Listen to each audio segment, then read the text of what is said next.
चित्रकूट में बदमाशों को नहीं है पुलिस का खौफ।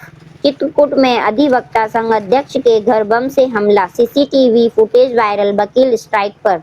एंकर चित्रकूट जिले में देर रात अचानक सनसनी फैल गई जब अधिवक्ता संघ अध्यक्ष अशोक कुमार गुप्ता के घर पर अज्ञात हमलावरों ने बम से हमला कर दिया।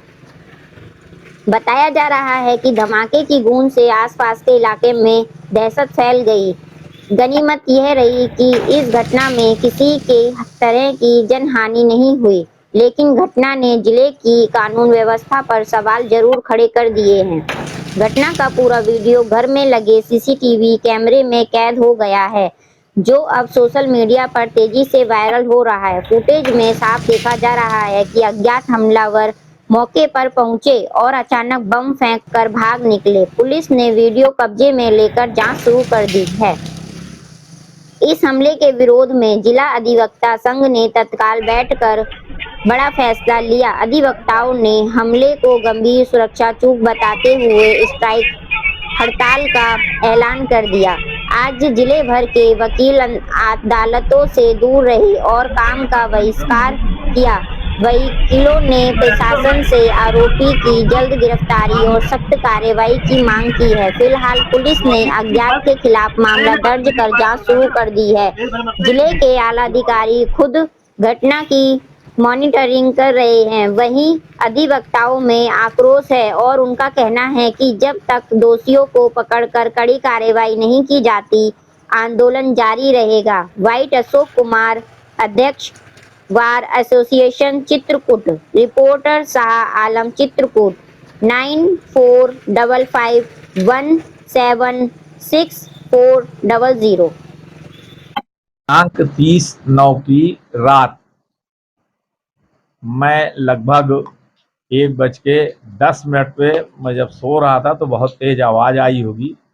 तो जब आया तो देखा कि 1:08 पे वहाँ से 2 मोटरसाइकिल वाले सीसीटीवी में जो कैद हुए जा रहे हैं और एक बम फेंक रहे हैं।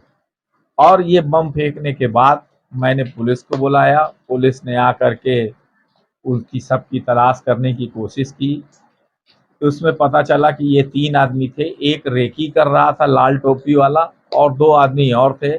वो ले जा कर के एक छोले वाले के पास एक जगह पे जाते हैं और वो लाल टोपी वाला दूसरे को दिखाता है कि ये बम है। उसके बाद वो तीनों आदमी 10 मिनट तक उस ठेले में खड़े रहते हैं। फिर जिस मोटरसाइकिल में बम था उस आदमी में वो गाड़ी को लेकर के वो आता है। मोटरसाइकिल वाला आगे जाता है और जब वो बम फेंक देता है उसके बाद आगे निकल जाते हैं। उनकी तलाश, उनकी पिक्चरें काफ़ी कुछ क्लियर हो गई है, लेकिन प्रयास इस बात का है कि इन हमलावरों को पता चले, तभी तो पता चलेगा कि इस षड्यंत्र के पीछे कौन है। निश्चित तौर पे इस षड्यंत्र के पीछे बहुत लोग हैं। कुछ लोगों ने इस बात का आरोप लगाया कि साहब जो बिल्डिंग बन रही थी इसके कारण से है। 1000 स्क्वायर फुट तक का नक्शा एग्जम्प्टेड रहता है। 900 स्क्वायर फुट की तीसरी मंजिल में बिल्डिंग बन रही।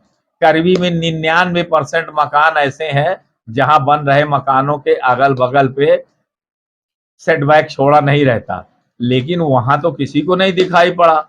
लेकिन मेरे यहाँ इसलिए दिखाई पड़ा कि साहब मैं एक मुहिम चलाए हुए भ्रष्टाचार के खिलाफ। कुछ लोग जो भ्रष्टाचार में शामिल हैं उनके साथ मैंने एक इस प्रकार का मुहिम चलाया है कि भ्रष्टाचार और कमीशन ये बंद। हम लोग सभी लोग गए थे, जिलाधिकारी से मिले थे। जिलाधिकारी ने भी आश्वासन दिया था तहसील में जो भ्रष्टाचार है उसको समाप्त करने के संबंध में। और जहां तक मेरी अगर बिल्डिंग होगी तो उसमें क्या है, मैं नक्शा पास करा लूंगा, पेनाल्टी दे दूंगा, उसमें कौन सी बड़ी बात है। लेकिन अगर मेरी 900 से 1000 से कम होगी तो मुझे नक्शा की क्या जरूरत है।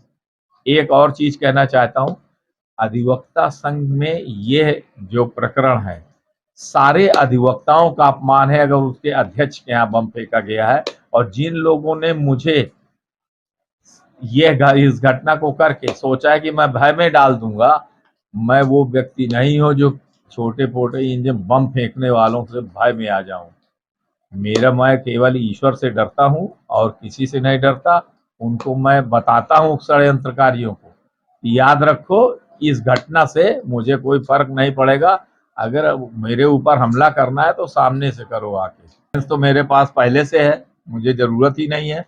और जिस लाइसेंस, अगर कोई लाइसेंस है तो वो कितने वर्षों से चल रहा होगा, अभी क्या चलेगा। मुझे क्या जरूरत है लाइसेंस की, मैंने तो कहा नहीं कि किसी को लाइसेंस दे दीजिए मुझे। एक लाइसेंस रखना वैसे भी एक हेडेक का काम है, ये कोई सुरक्षा व्यवस्था नहीं करता, ये एक उसकी सुरक्षा व्यवस्था में आदमी को लगे रहना पड़ता है। जिन लोगों को लगता है ये, वो लोग मानते होंगे कि इस तरह किया होगा।